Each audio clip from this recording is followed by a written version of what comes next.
Good evening. Good evening, everybody, and welcome to a meeting of the executive. As you'll notice, the executive is being filmed. The direction will always be this way, but if you are uncomfortable with it, I'm afraid we can't do anything about it. Secondly, look, we'll go straight in to the minutes. Have we got any issues or questions on the minutes, please? Pages 1 to 22.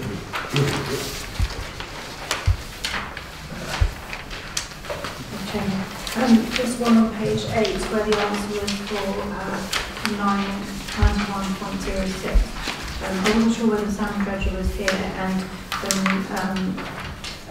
members of the public weren't here, there was a note to say that they weren't, and the notes were sent out, and so just for it to be exactly the same as the other answers, I was just wondering if that was, like, we considered if that was correct.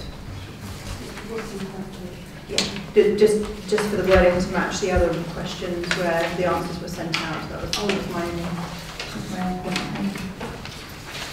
Yeah. Okay, any other questions? Otherwise I'll proceed to sign them. All those in favour? Thank you.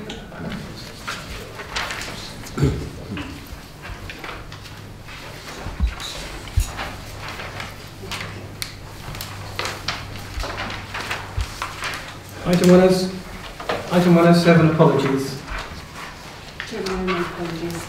Thank you. Item 108, declarations of interest. Do we have any? No. So item 109, which is the public question time. Imogen, would you like to come forward and ask your question? Good evening, everybody. Good evening. In item 118, sets out to agree the use of principle of the compulsory purchase orders at CPO to acquire the last part of land that you need for the Peach Place the regeneration scheme. In other words, have you got to the point where the Peach Place planning application is due to go before the planning committee in March without having managed to buy all the land you need to allow the scheme to go ahead? Why have your efforts to acquire the land been unsuccessful, so that in such a case you need to resort to compulsory purchase of the land?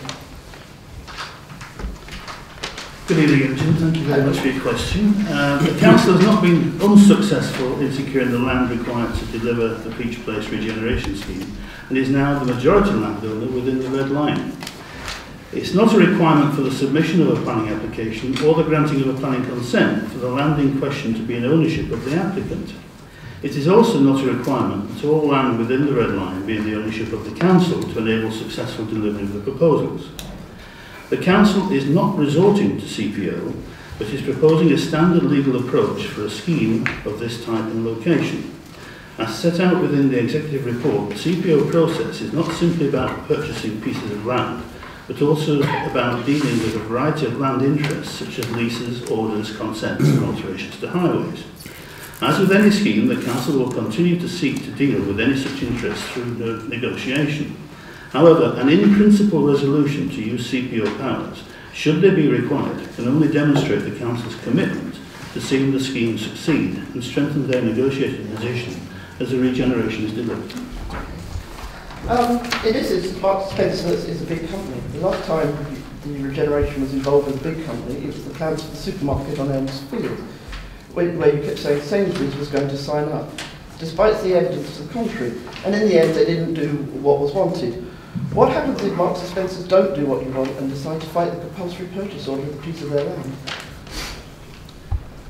I'm puzzled when you say don't do what we want in Marks & Spencer's. Marks & Spencer's we have a very good relationship with. In fact, when I last saw them, the Director of Property for the UK was very willing to cooperate with us in our regeneration scheme, and in fact was very encouraging for the whole scheme. And as such, we are in constant negotiation with them and others in and around the Red Line area to achieve the minor changes that are required to fulfil the whole of the planning application.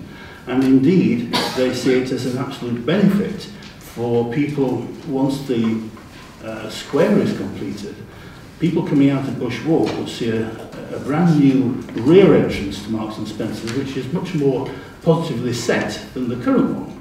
And therefore, in many respects, thankfully they want to stay where they are, and thankfully they're supporting the whole solution of the regeneration. So I don't see anything there at all being something that we don't want to proceed with, and I don't see that Marks and Spencer's in any way are resisting it. Okay, thank you very much. Thank you. So that's the only public question we've got. So member question time, Councillor Tim Holt. Thank you.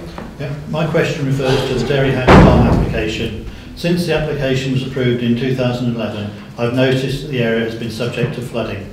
Please can you clarify if this will be discussed in the reserved matters? Thank you, Tim. The planning permission for Hatch Farm Dairies has been subject to extensive assessments and negotiations over many years with the Environment Agency to address the flood risk. The Environment Agency has agreed the proposed and detailed submission in the flood risk assessment submitted to support this application. The development must be carried out, in accordance with this flood risk assessment. When we detailed the outline, we detailed the layout is submitted for reserved matter stage, which will go before the planning committee. We will review the situation with regards to the flood risk assessment. The development will also need to comply with other conditions placed upon it, the permission to safeguard, including the permission to safeguard against flooding. There is also a condition relating to sustainable urban drainage, and this will see betterment in drainage terms relative to the existing site. As you point out, the area was subject to extensive flooding last year, and in light of this, we did inspect the site again at that time, and I can confirm none of the areas which are intended for housing and related build development were flooded. Thank you. Thank you, Tim. Councillor Jorgensen. Thank you very much. Some residents have said they're finding it difficult to get affordable rented accommodation, especially if they're working and on a housing benefit. What is Wokingham Borough Council doing to help such people, please? Thank you, Norman. There's a number of things that we do, obviously. I mean, they come under different headings. I mean, social housing. The wait for social housing on the housing register can be at present long, due to the number of people requesting housing outstripping the available resources. The new allocation policy that will be launched in the spring will provide a clear process for the customer to understand the likelihood of them being rehoused by Wokingham Council. There are flexibilities within the policy that can allow the council to respond to particular local needs, e.g. some social housing specifically for people working locally. We also have an intermediate rent model. The council understands that some working families access to accommodation that costs less than market rents can be a valuable option when looking for a home. And as well as providing social housing, we have recommended to our development partners, which are basically registered social landlords, the provision of some accommodation at intermediate rents levels, which is normally about 80% of the market, so we can offer this to help households. Shared ownership is another way of owning a home with regards to affordable housing, and it's a model that offers households to step purchase a home while starting off by buying a small share and perhaps progressing to a larger share as their circumstances improve. Where decisions are made about affordable housing at the planning stage, we will request that the proportion of units that are developed into share ownership properties, there will be, these schemes are very popular with local working people and offer a real alternative to the rental market when a family would not have the means to make an outright purchase on the open market. The other issue is the private rented sector, and that's more difficult for some of our residents to access because of the cost of housing in the borough. But we do help wherever we possibly can, and we are faced with an unfortunate situation that changes in the way benefits will be paid will mean in future benefits will be paid to the recipient and not the landlord, and that's making more and more private landlords not very keen on taking on benefit claimants. But the true answer, I guess, is the new houses that we're building for the future. With the new housing in the borough, okay, this will bring with it 30 to 35% of affordable housing. It will also allow the council to take commuted sums from developers, which will allow the council to bring forward affordable housing via its own housing company, Wokingham Housing Limited. Do you have a supplementary? Okay. Councillor Barry? Thank you, Mr. Chairman. Good evening, members. My question is for Angus. Residents in East Heath Gardens in my ward have suffered for some time from flooding in the street. On occasions, the water can be several inches deep, making transport by car or on foot difficult. Would the Executive Member for the Environment please update me on what the Council is doing to alleviate these problems? Thank you, Chris, for that question, and as we all realise, it's been a problem for some time. Earlier in the year, a study was commissioned into the cause of flooding in East Heath Gardens and possible ways to alleviate the problem.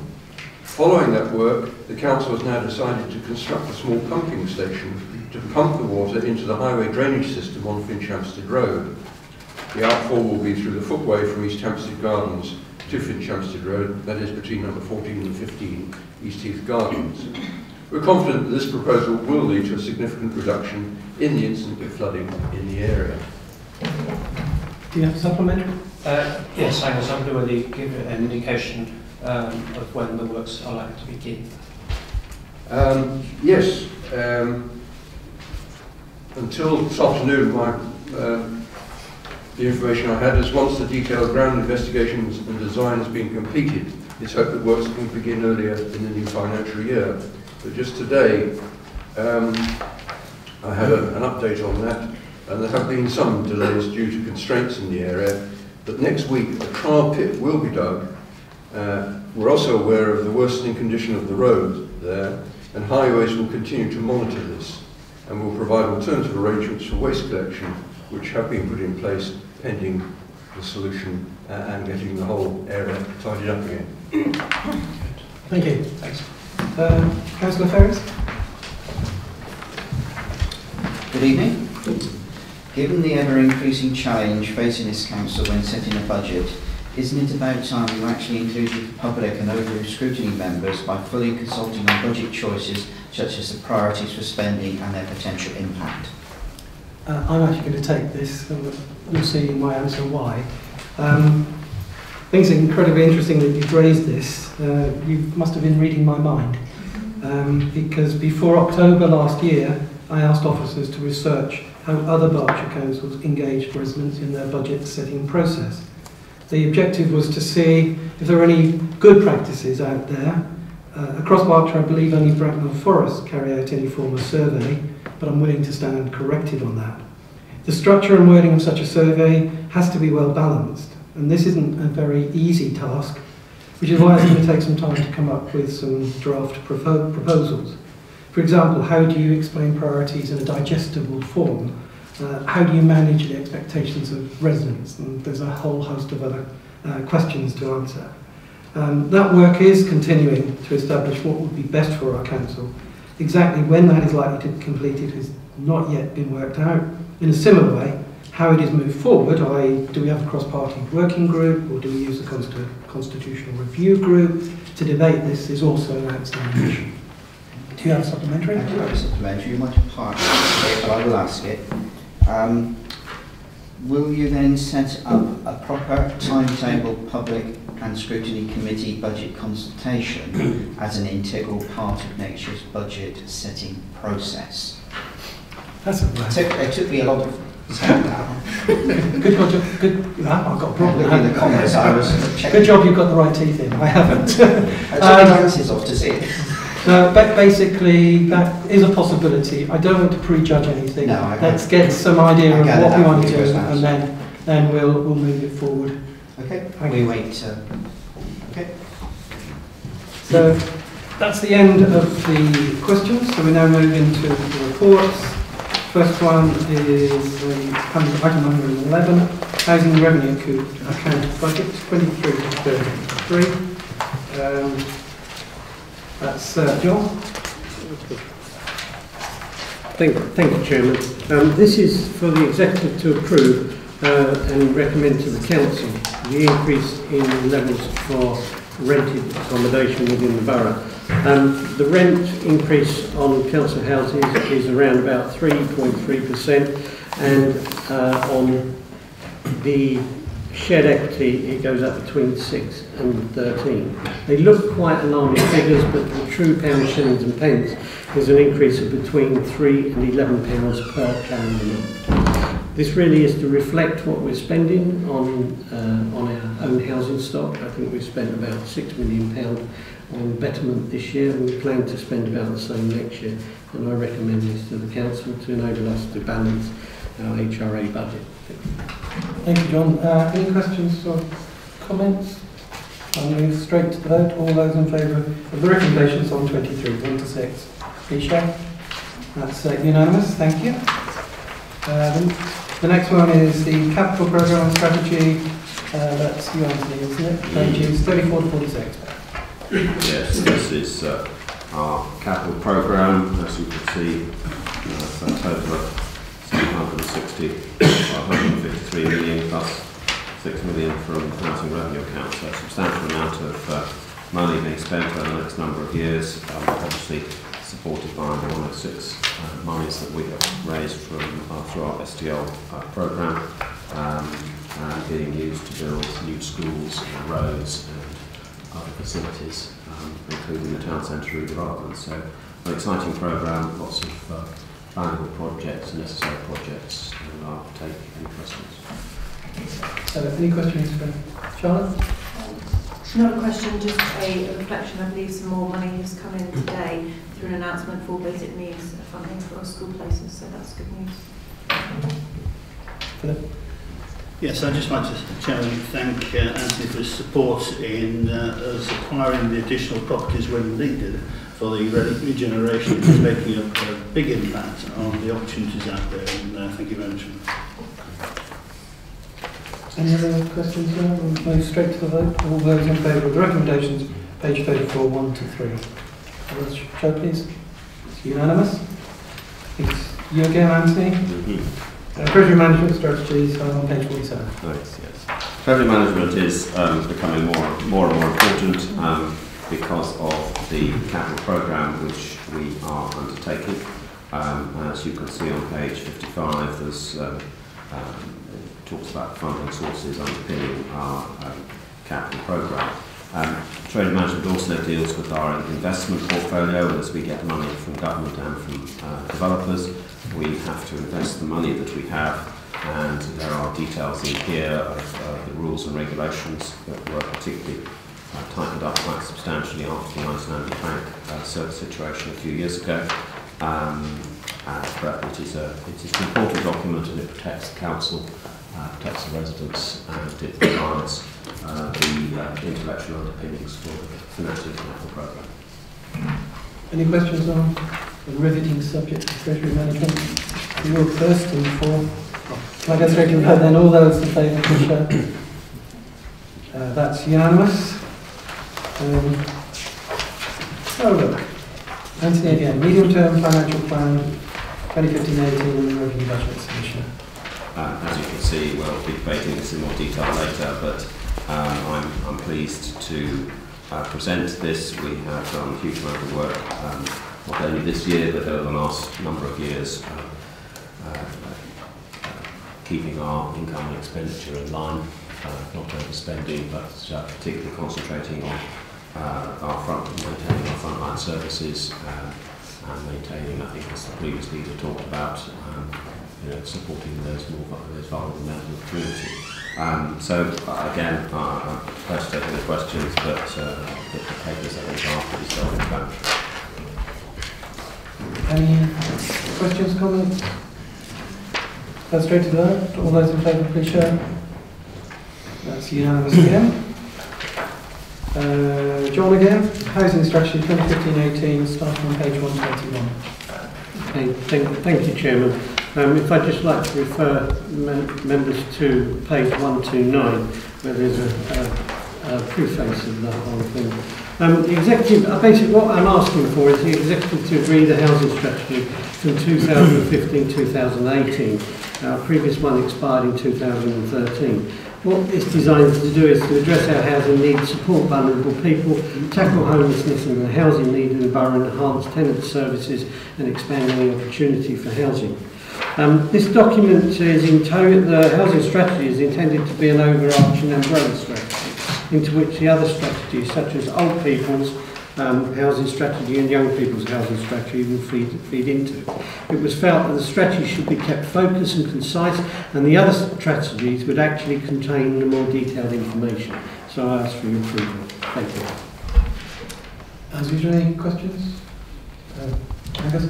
Only a statement, Chairman, to welcome this, because I think we need to bring many subjects that we deal with this overarching strategy that feeds into the more detailed ones, and I think this does this extremely well. Thank you. Any other questions? Then straight to the vote. On page 121, the recommendation to agree the housing strategy recommended to Council for. All those in favour? That's unanimous. Angus, request for temporary closure of footpath for Rimenham, our annual event, page 157. Indeed, Chairman.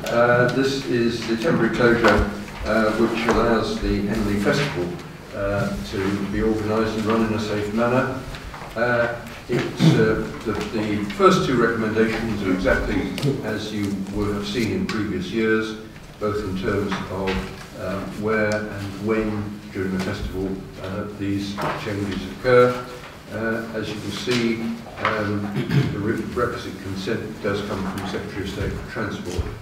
The third recommendation came out of discussions we had here a year ago. The working group was established to look into how this matter is dealt with in general. I understand the working group's work is well advanced, and I look forward to hearing their recommendations. But I put forward the recommendations on page 157. Any questions or comments?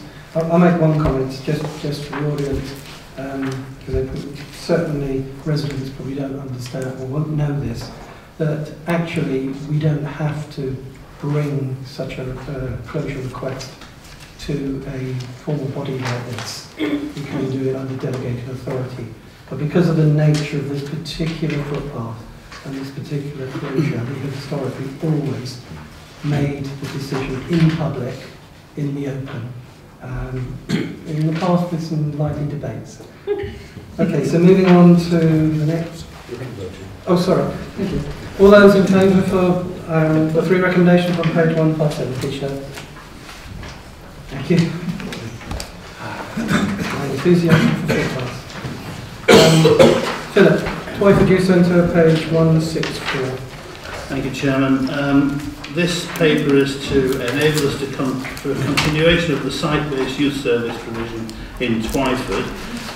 Essentially, this has been going on for some long time. It was an area that fell under our control once the Berkshire County Council was in my state, and we've taken on a head lease and responsibility for a period of 92 years, and the rent was a peppercorn. However, all maintenance and repairing and insuring obligations were the responsibility of the County Council, and now that falls on Borough Council.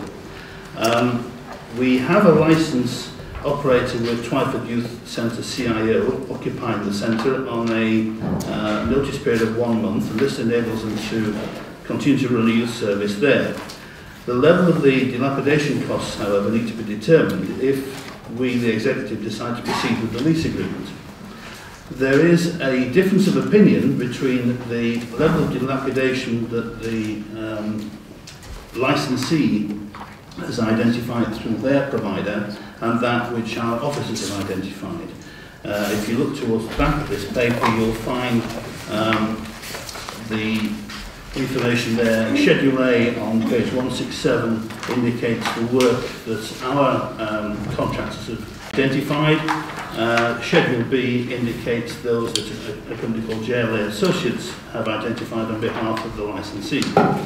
Our proposal is that we should agree a supplementary estimate for the £65,000 for the works, to fund the works, and this will make the youth centre, as far as we're concerned, fit for state, for the purposes stated for, and agree a sublease of 7 years with the council remaining responsible for the road repairs and insurance. So I'd just like your assistance and cooperation. Any questions? Charlotte first. Thank you, Chairman. I just wanted confirmation that the CIO are happy with the 7-year lease. They are, as far as I'm aware, Charlotte. I've not heard anything to the contrary from the officers on that, and so that's why we're prepared to offer them the 7-year lease. Pauline? Just an observation from this. I know 7.3 in the JLA Associates, they think it's going to cost 19,000 to replace all the windows, doors, the new PVC. We seem to think it's going to cost 25, so maybe we'd like to adjust our figure downwards. I think it just shows that not every valuation is exactly the same, and also that we do intend to have some very good watertight equipment in there, maybe a little bit more than theirs. Might find out who's supplying it. Any other questions? Am I correct in thinking this is sort of the last final piece of the jigsaw of the youth centre work we did? It is good. Can I see all those in favour of the recommendations on page 164, 1 to 3? You sure? Unanimous? Great. Page 169, compulsory purchase order in principle resolution. Philip? Thank you, Chairman. I will refer members to the revised recommendation that's been issued this evening for item 118, titled Compulsory Purchase Order CPO in Principle Resolution. The amendments to the previous one are shown in bold. Essentially, this is a requirement that we enable the acquisition of all land interests to deliver the regeneration of each place, that is the site. This is a plan-led regeneration project which is supported by the planning and corporate policies of the council and a key part of the regeneration of the town centre. And this will enable us to secure the early delivery of the regeneration of the site and consequential benefits to the local community which will be delivered in the consequence of that. So this is an agreement in principle to use compulsory purchase should that be necessary, and that's the key point here. And this is a general approach with any CPO requirement. It's not just specific to this area, it would be the same sort of in-principle solution. What it means is that should we deem it necessary, we will come back to the executive for further approval before proceeding. And that's very important. There is also a further item which I would like you to note, and that is at the bottom of page 175. We will be removing all but the first sentence there. So what will be stated will be continue to seek to acquire all necessary land interests by agreement. The remaining paragraph there will be deleted. I seek your approval, Chairman. Thank you.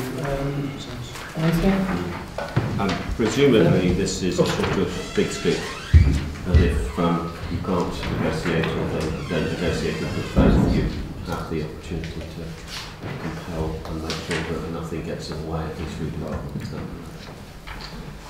I wouldn't like to use the word big stick. I think what it implies is that if the parties involved cannot negotiate an effective solution, and we have every expectation on the basis of conversations to date that we have an amicable way forward without having to impose this. And indeed it's a win-win in many respects for both parties.